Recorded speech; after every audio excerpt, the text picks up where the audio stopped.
স্থায়ী সম্মানজনক কর্মসংস্থান ও রাষ্ট্রের দায়িত্বে বেকারত্বের অবসান নিয়ে বিশেষ উদ্যোগ গ্রহণ করল এসএফআই, ডিওয়াইএফআই এবং ডিআইই।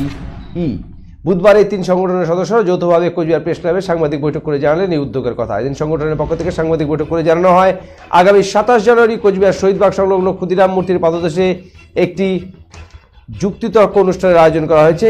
এই যুক্তিতর্ক অনুষ্ঠানের মূল বিষয় থাকছে চাই স্থায়ী সম্মানজনক কর্মসংস্থান, রাষ্ট্রের দায়িত্বে বেকারত্বের অবসান। এই তর্ক বিতর্ক অনুষ্ঠানে গোটা জেলা জুড়ে যে কেউ অংশগ্রহণ করতে পারে, পাশাপাশি তারা আগত বক্তারা যে কোনো রকমের প্রশ্ন করতে পারেন বলে এদিন জানান সংগঠনের নেতৃত্ব বিমা কর্মচারী আন্দোলনের নেতা দেবাশিস রায়, এসএফআই নেতা অঙ্কন কাঞ্জিলাল এবং ডিওয়াইএফআই নেতা শম্ভু চৌধুরী। প্রথমেই আমরা আমাদের তিনটি সংগঠন, ভারতের ছাত্র ফেডারেশন, ভারতের গণতান্ত্রিক যুব ফেডারেশন আর বিভাগীয় বীমা কর্মচারী সমিতির পক্ষ থেকে আপনাদেরকে শুভেচ্ছা ও অভিনন্দন জানাচ্ছি।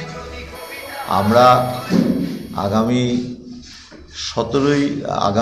27 জানুয়ারি শনিবার বিকেল 4টার সময় কোচবিহার শহীদবাগ সংলগ্ন ক্ষুদিরাম মূর্তির পাদদেশে একটা তর্ক বিতর্ক অনুষ্ঠানের কর্মসূচি নিয়েছি।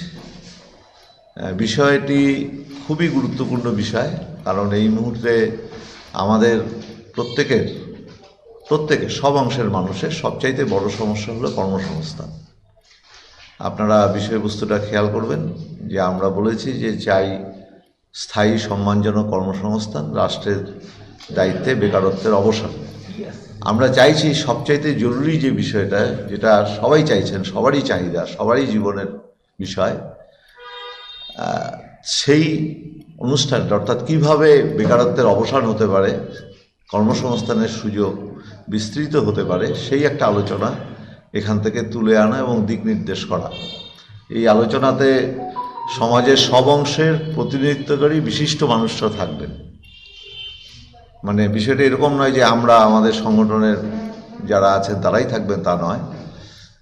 অধ্যাপক, শিক্ষক, সাংস্কৃতিক জগতের মানুষ, অর্থাৎ সমাজের বিশিষ্ট মানুষরা থাকবেন। তারা তাদের মতামত ব্যক্ত করবেন যে কিভাবে এই বেকারত্বের যে অভিশাপ, যেটা আমাদেরকে কুড়ে কুড়ে খাচ্ছে গোটা দেশের মানুষকে, বিশেষ করে কম বয়সী ছেলে মেয়েদেরকে, তার একটা দিশা, একটা রাস্তা বের করার একটা উদ্দেশ্য নিয়েই এই কর্মসূচিটা, একটা যুক্তিতর্কের মধ্য দিয়ে গোটা অনুষ্ঠানটা হবে।